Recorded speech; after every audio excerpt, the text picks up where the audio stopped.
Bueno, creo que me toca. Yo sí me voy a parar. Eh, Realmente cuando miré el programa y el título del programa me asusté, les debo confesar, porque el título dice los efectos de la ley en la cooperación internacional. Y eso requiere un gran esfuerzo prospectivo en qué podría pasar y aprobarse en la ley. Por supuesto que siendo una tarea difícil, yo solo pretendo aproximarme al tema con la formulación de algunas hipótesis, pero a partir de reconocer tres temas que son bien importantes.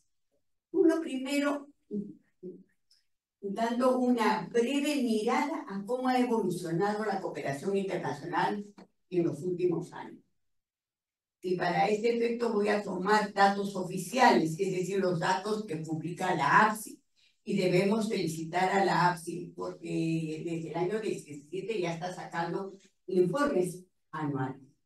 También debo decir, por favor, también decir que estas cifras, por favor, tómenlas con cuidado, que la APSI en su primer capítulo, el primer capítulo de los informes referidos a la cooperación internacional, son tomados de la plataforma de la OCDE, donde no hay ninguna objeción, porque esa información es la que existe, ¿correcto? A nivel internacional, ¿no? Pero ya los capítulos siguientes los toma propiamente de las declaraciones de cada una de las instituciones que están inscritas en la APSI y tienen efectivamente que informar anualmente lo implementado. Ahí al respecto yo tengo algunas asistencias, por lo menos preguntas, pero igual vamos a mirar algunas cifras.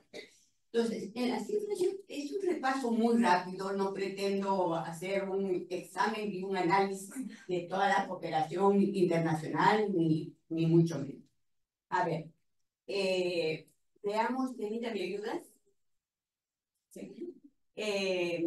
Bueno, fíjense, en primer lugar, habría que decir que entre los años 20, el año 2000 y el 22, la cooperación internacional en general ha tenido un comportamiento zigzagueante, con dos picos muy importantes de crecimiento que se dieron entre el 2005 y el 2007, pero que después de una caída significativa, donde efectivamente cerraron muchas ONGs, etcétera, creció otra vez la cooperación internacional, de tal manera que en el año 22 ha crecido de manera significativa con respecto al año 2000. O sea, 364.000 millones de dólares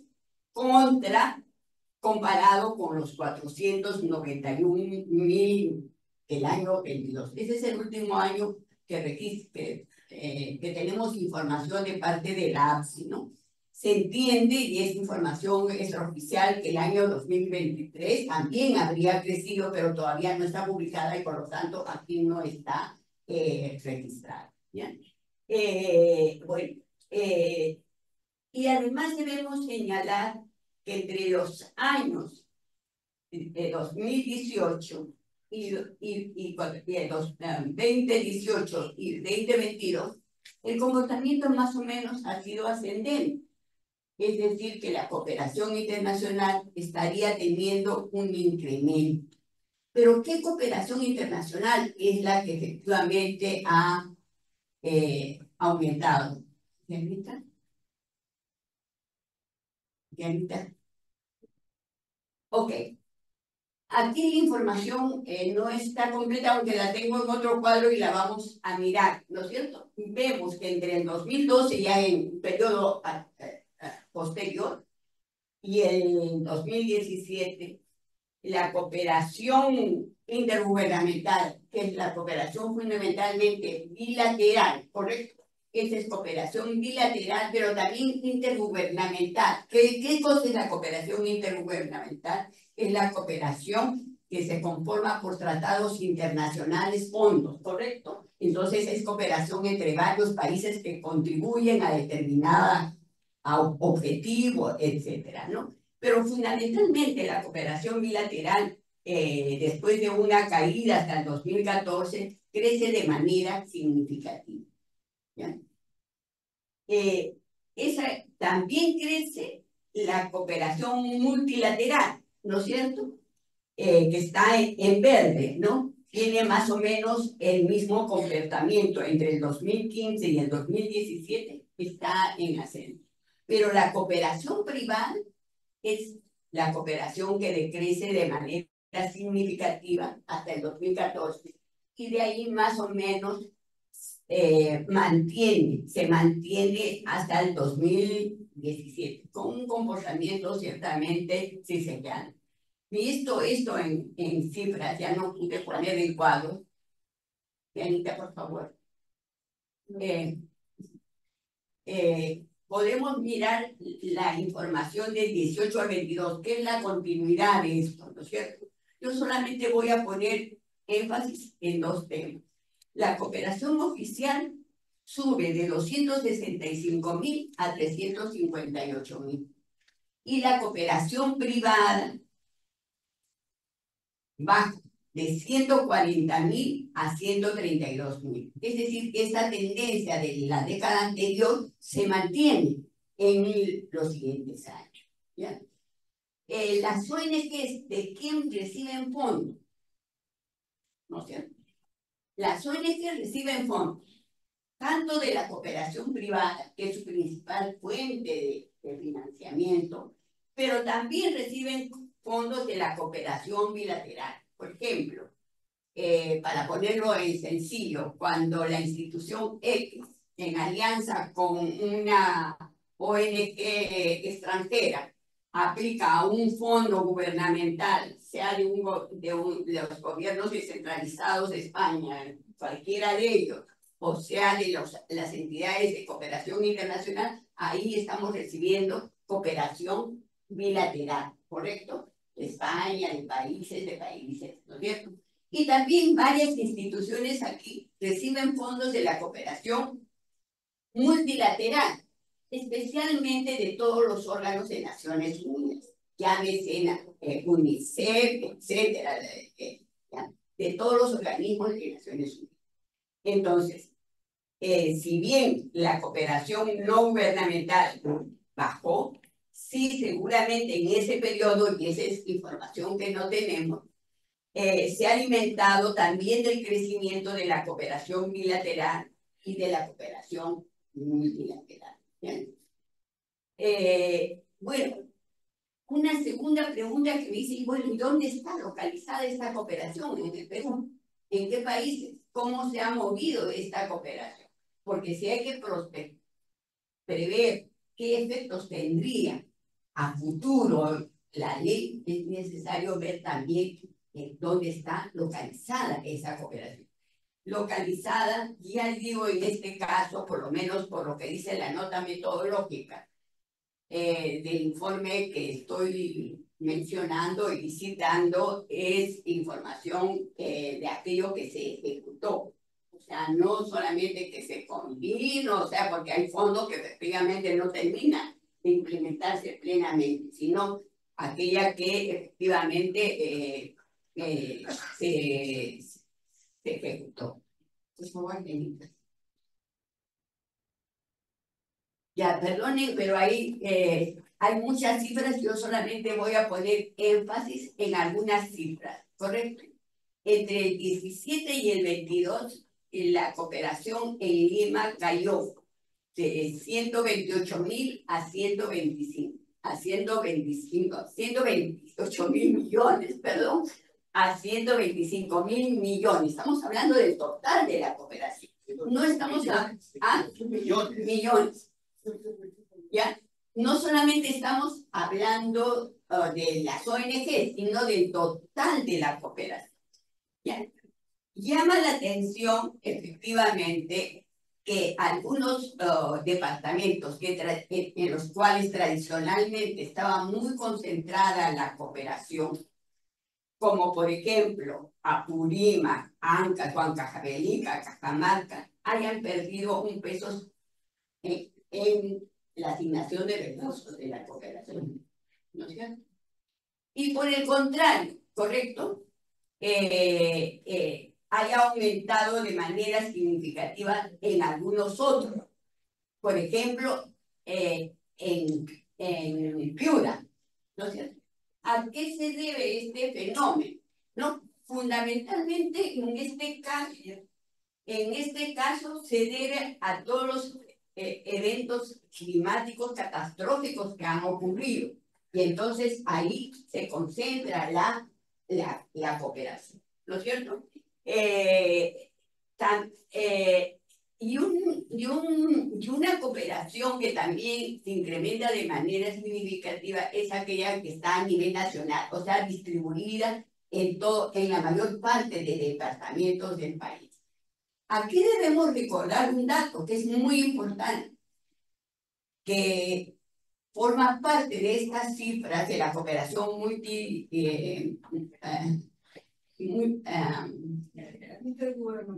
intergubernamental, ¿no? De la cooperación multilateral, los préstamos del Banco Mundial, del Fondo Monetario Internacional, ¿correcto? Y han habido efectivamente, hay préstamos para inversiones en infraestructura o en equipamiento tecnológico, ¿correcto? Eso está registrado eso está expresado en este incremento, ¿correcto? De 21.000 millones de dólares a 84.000 millones de dólares, ¿no? Una pregunta. ¿Toda esa cooperación técnica internacional no pasa necesariamente a través de APSI? No pasa a través necesariamente de APSI, pero sí APSI la registra, ¿correcto? Es decir, porque es cooperación de gobierno a gobierno. O sea, voy a poner la bilateral. Hay varios convenios entre el Ministerio de Agricultura, por ejemplo, para Agua Azul, que es un fondo para los sistemas de agua en la sierra, ¿no? Eso es un préstamo y eso viene, ¿no? Pero sí se registra en la APSI, ¿ya? No pasa por la APSI, pero se registra en la APSI, ¿ya? Bueno, entonces, ese es el mapa más o menos de dónde está localizada la cooperación, ¿no? Y ahora, ¿en qué se invierte? ¿No es cierto? Efectivamente hay varias maneras de ver en qué invierte la cooperación internacional. ¿Ya? Entonces, yo he optado por utilizar como variable la inversión en los ODS. Y ahí Pina dará alguna información al equipo de la ANC que está trabajando el tema, ¿no es cierto? Llama la atención que en la ODS 10, reducción de desigualdades, el incremento haya sido sumamente significativo, ¿no es cierto? Representó en el 17 el 0.5% del total de la inversión de la cooperación internacional en el Perú, y en el año 22 pasa a representar el 9.9, ¿no es cierto? Hay un incremento muy importante. Y si uno contrasta esa cifra con los indicadores y el incremento de la pobreza en el país, el incremento de la desnutrición, del hambre, de la inseguridad alimentaria, etcétera, contrasta la cifra, ¿no es cierto? Y entonces, es información que es clasificada aquí por dicha entidad, habría que revisar. Entonces yo planteo ciertas preguntas en la información. Ahí la recomendación es que su nota metodológica debería ser más exhaustiva para hacer una lectura correcta de la información que procesa, ¿no es cierto? Lo que sí es evidente es que hay una alta inversión en salud y bienestar. Sin embargo, también debo señalar aquí que, que la inversión se realiza, hay una parte importante de la inversión que se realiza en trabajos de investigación, ¿correcto? De investigación en salud, o sea, biomédica, ¿no? Etcétera, investigación científica en los temas de salud.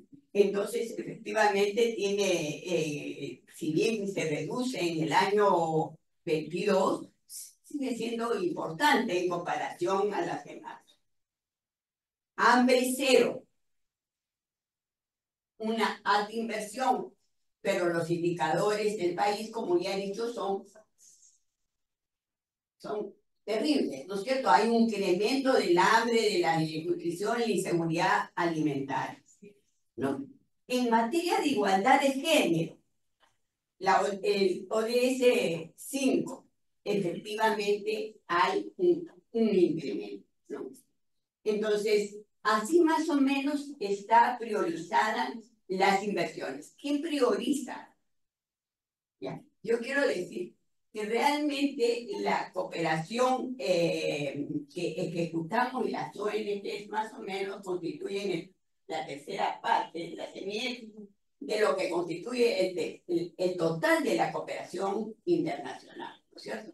Entonces, es el Estado, los ministerios que tienen estos fondos, los gobiernos regionales, etcétera, quienes están propiamente determinando las cifras, ¿no es cierto?, de la información que estoy presentando, ¿ok? Bueno, ahora sí entramos y cómo estamos ahí las CENIEX y las ONGs en este escenario más o menos global. Uno primero, habría que decir que el número de ONGs inscritas en la CENIEX se ha reducido 2.894 en el 2010 a 1.695 en el año 22. Esta cifra de 1.695 a mí me sigue generando preguntas, ¿no? Porque información oficiosa señala que han habido solo 400 instituciones que han reportado informes en el 2023. Y que yo sepa, Infovida es una de las instituciones inscritas en la APSI. Estamos obligados a presentar los informes anuales. No es que Infovida pueda decir este año sí, el otro año no, y este proyecto sí, y el otro no, ¿correcto? Es a la ley actual, pese a la ley actualmente vigente, nosotros tenemos esa obligación. Entonces, 1.600, lo que no existe y no he encontrado ni en la base de datos de la APSI, es una información detallada de cuáles son estas 1.695 ONGs, cuáles son, por eso, para poder tener una mejor lectura de los problemas que supuestamente quieren enfrentar la actual norma que está ahora en debate, ¿no es cierto? Las CENIEX también se redujeron en este periodo, ¿no es cierto?, de 256 a 195. La reducción es menos significativa, pero efectivamente también pasaron por una reducción, por la reducción de los fondos de la cooperación internacional. Bueno, ¿y de dónde son las CENIEX que existen en el país? Fundamentalmente son norteamericanas, ¿no es cierto? 54 provienen de Estados Unidos y además entre el 21 y el 22 y hay un aumento de las CENIEX norteamericanas. Le sigue España. Efectivamente, España ha crecido de manera significativa porque España tiene la virtud de que los gobiernos autónomos también proveen recursos, tienen recursos para la cooperación internacional y todas las ONG que estamos aquí presentes conocemos bien ese tema. Italia, ¿no es cierto?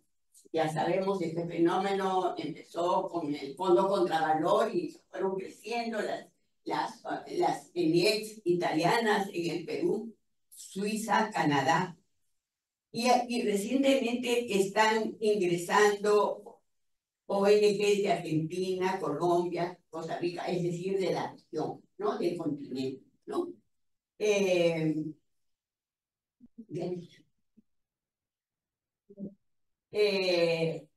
Bueno, ¿y cómo están? Al final, las ONGs y las ENICs ejecutan, mientras que en 2017 que ejecutaban 242 millones, en el 22 han pasado a ejecutar 278 millones. Es decir, que hay un incremento de los fondos, ¿no es cierto? Y se produce ese incremento tanto en las ENICs como en las ONGs, ¿no es cierto? Ya.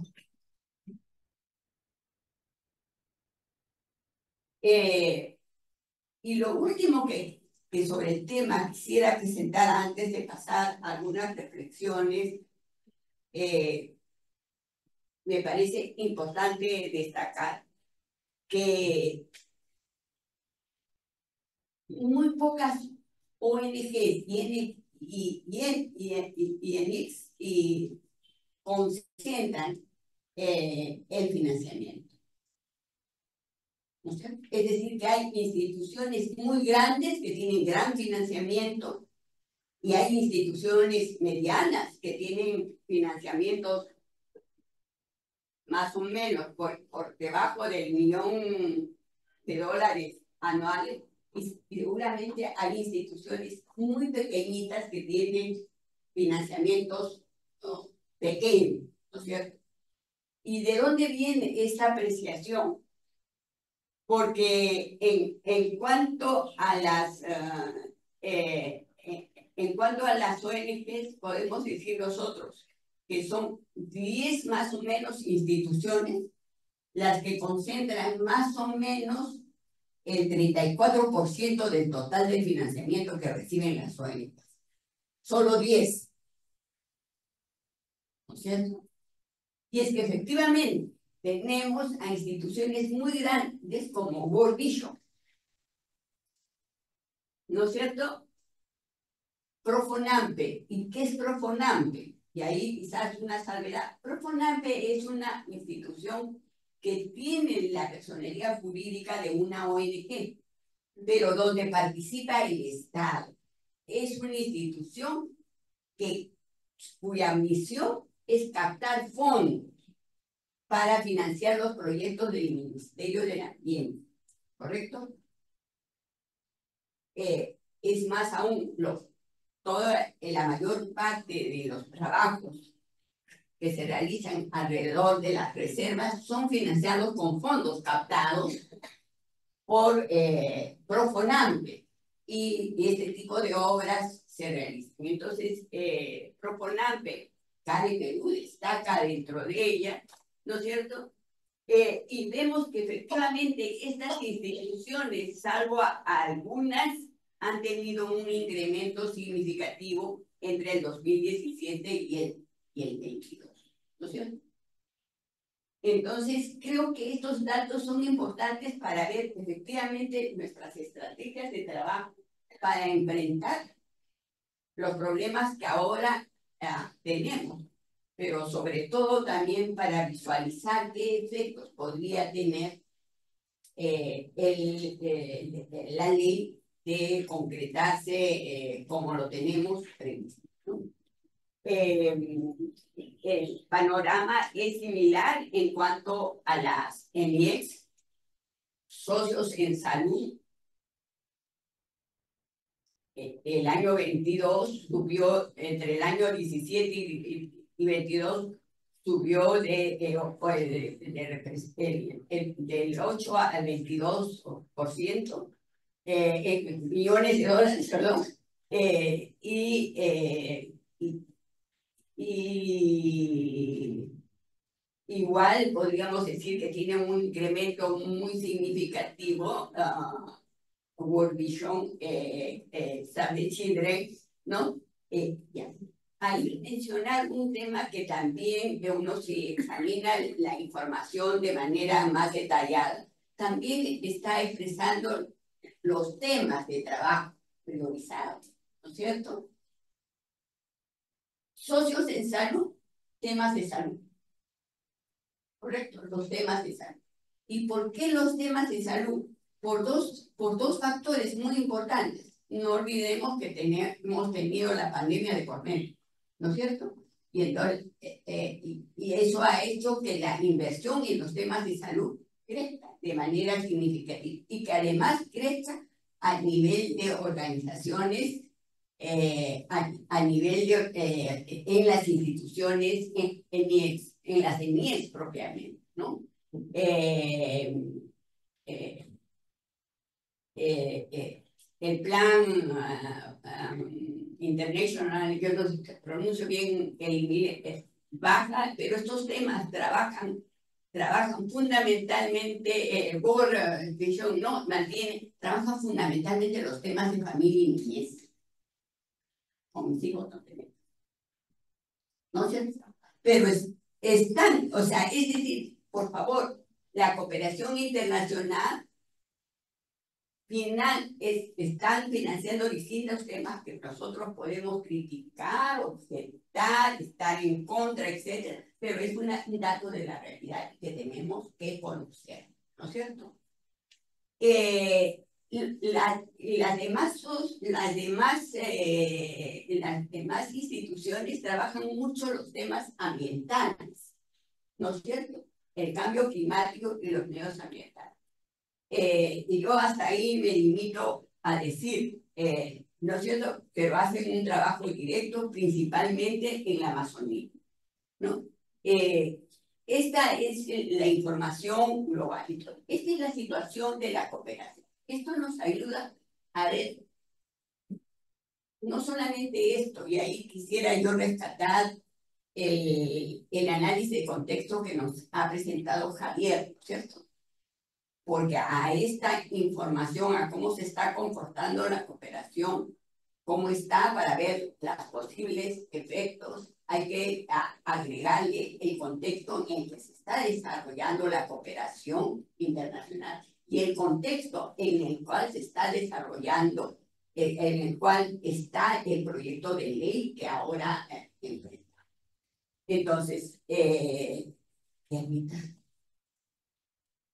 Entonces, algunas reflexiones que uno puede suponer, o sea, uno podría suponer, podría prever que de aprobarse la ley va a haber una persecución y cierre de ONGs.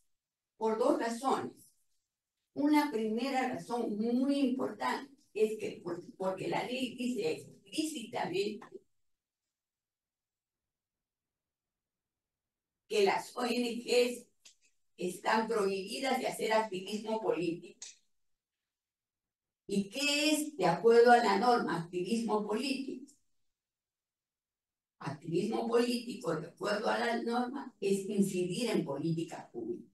Es decir, este trabajo que hacemos las ONG para tratar de mejorar política pública, para la defensa de los derechos humanos, de todos los derechos humanos de las mujeres, los pueblos indígenas, etc., para levantar nuestra voz contra la corrupción, etcétera, etcétera, ¿no es cierto?